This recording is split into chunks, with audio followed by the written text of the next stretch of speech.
क्या आप जानते हो कि दुनिया का दूसरा सबसे बड़ा इंटरनेशनल ऑर्गेनाइजेशन कौन सा है? और उसने रिसेंटली इंडिया के खिलाफ ऐसे स्टेटमेंट्स दिए हैं जो पाकिस्तान के नैरेटिव से मिलते हैं। आज हम बात करेंगे ऑर्गेनाइजेशन ऑफ इस्लामिक कोऑपरेशन यानी ओआईसी के बारे में और देखेंगे कि उसका गठन कब हुआ था, मतलब ऑब्जेक्टिव इसका क्या है। तो ओआईसी है क्या आखिर?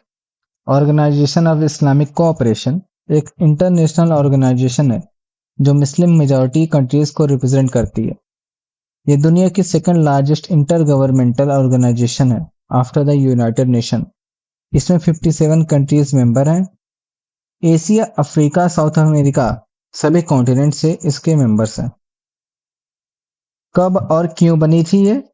ओआईसी का जन्म हुआ था 25 सितंबर 1969 को रबत, मोरक्को में।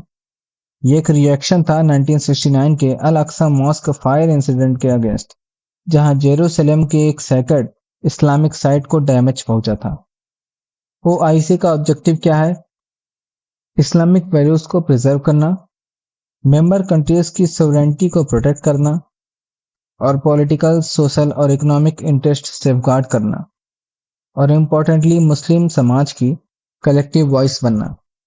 इसका स्ट्रक्चर क्या है? पहला, Islamic summit conference supreme body है, हर 3 साल में मीटिंग होती है। Council of foreign minister CFM annual meeting होती है, पॉलिसी डिसीजंस इंप्लीमेंट करती है। तीसरा, general secretariat day to day implementation का काम करता है। इसका हेडक्वार्टर कहाँ पे है? इसका हेडक्वार्टर जिद्दा में, सऊदी अरेबिया में। ऑफिशियल लैंग्वेज अरेबिक, इंग्लिश और French. Partners OIC UN agencies, international governments, NGOs के साथ कोलैबोरेट करता है to resolve issues like Palestine, Islamophobia, refugee crisis, women empowerment and science and tech in Muslim countries. अब बात करते हैं लेटेस्ट कंट्रोवर्सी की। रिसेंटली ओआईसी ने एक स्टेटमेंट दिया जिसमें उन्होंने जम्मू एंड कश्मीर सिचुएशन पर कंसर्न्स रेज किए, जो क्लियरली पाकिस्तान के इन्फ्लुएंस में था। इंडिया ने इस पर स्ट्रांगली रिएक्ट किया, कॉलिंग द स्टेटमेंट अनवारंटेड और फैक्चुअली इनकरेक्ट। इंडिया ने कहा, ओआईसी अपने कोर ऑब्जेक्टिव से हटकर एक ऐसे कंट्री को प्रोपेगेंडा का शिकार हो गया है जिसका खुद का रिकॉर्ड ह्यूमन राइट्स और टेररिज्म पे एक्सट्रीमली पुअर है।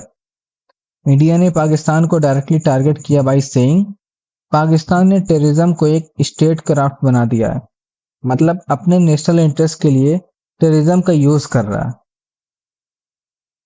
अब देखते हैं ओआईसी वर्सेस यूएन, इसका कुछ कंपैरिजन देख लें। तो एस्टेब्लिशमेंट हुआ था यूएन का 24 October 1945 after the world war second, और ओआईसी का जो एस्टेब्लिशमेंट हुआ था 25 सितंबर 1969 आफ्टर अल अक्सा इंसिडेंट।